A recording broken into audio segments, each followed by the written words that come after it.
Praise the Lord. கர்த்தருடைய நாமத்துக்கு மகிமை உண்டாவதாக. தேவன் இந்த நாளிலும் உங்களை காண செய்த கிருபைக்காக நன்றி. இந்த நாளிலும் ஒரு வசனத்தை தியானிப்போமா? 2 தீமோத்தேயு 3:16 தேவ வாக்கியங்கள் எல்லாம் தேவ ஆவியினாலே அருளப்பட்டிருக்கிறது.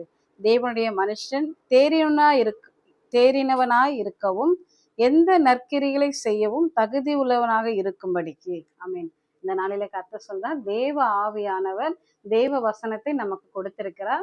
எதற்காக கொடுத்திருக்கிறார்னா, நாம் தேறினவர்களாய் இருக்கும்படியாக கொடுத்திருக்கிறார். சில சமயத்துல இந்த ஊழிய பாதையில இல்ல குடும்பத்துல என்னால எதுலயும் செய்ய முடியல, எனக்கு ஒரு நம்பிக்கையே இல்லாம இருக்குது என்ற வாழ்க்கையில என்னை நானே நம்ப முடியாத இருக்கிற சூழ்நிலையில கர்த்தர் சொல்லுகிறார், உங்களை கர்த்தர் தேறினவனாய் இருக்கும்படியாக உங்களை அழைத்திருக்கிறார். ஸோ இந்த நாளில நான் எதற்கும் பிரயோஜனம் இல்லை, என்னால் எதுவும் முடியாது என்று சொல்லி எனக்கு அன்பான சகோதர சகோதரிகளே, ஒரு நாளும் நீங்க யோசிக்கவே கூடாது. கர்த்தருக்குள்ளே நம்ம எல்லாவற்றிலும் தேறினவனாய் இருக்கும்படியாக கர்த்தர் விரும்புகிறார். நாம் கண்களை மூடி ஜெபிப்போமா?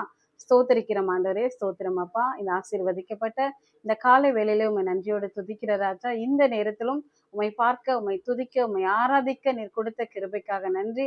கர்த்தர் நீ சொன்னபடியே உம்முடைய வார்த்தையில நாங்கள் ஒவ்வொரு நாளும் தேறினாய் வாழ நீங்க கிருபை பாராட்டுங்க. தேவ ஆவியானவர் எங்கள் நடுவிலே உலாவுங்க. எல்லா துதியும், எல்லா கனமும், எல்லா மகிமையும் உமக்கு ஒருவருக்கே எடுக்கிறோம். எங்கள் மீட்பர் இயேசு கிறிஸ்துவின் நாமத்தினாலே ஜெபிக்கிறோம், ஜெயம் எடுக்கிறோம் எங்கள் ஜீவனுள்ள நல்ல பிதாவே. ஆமேன், ஆமேன். கர்த்தர் தாமே உங்களை ஆசீர்வதிப்பாராக.